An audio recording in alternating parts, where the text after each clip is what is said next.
Sure enough, pumatita. So she was doing it. We're talking here of thousands of spoons and forks. Lumagasan na namin yung left mga fork na. Nangisda kami kahapon.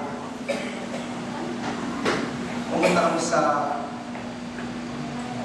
may isda, ano to? Wala pa na. Pero dapat mangingisda kami. So instead of fishing, we just went around, tumingin na kita mga isda, tumingin na kita mga aas, at munggoy, at ibon.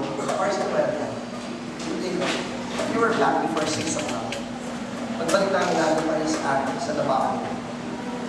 Just pa rin load some cell. Pumuntas pa rin yung kutsaka, piling ko.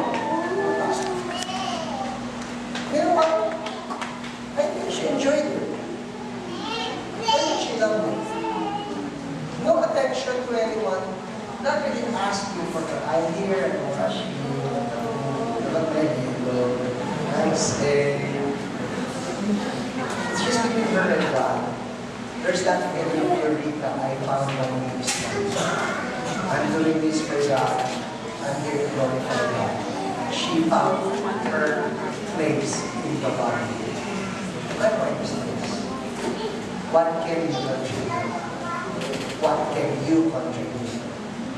Meron kang pwedeng gawin.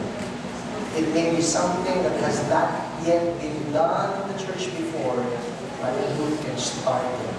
And it may very well bring about national revival. May lumapit po sa akin, Pastor, why don't we start a video ministry, like a podcast? Pwede i-download yung mga sermons na, wow, why not? Powerful ministry. We can have a global impact. Why not? Let's be creative.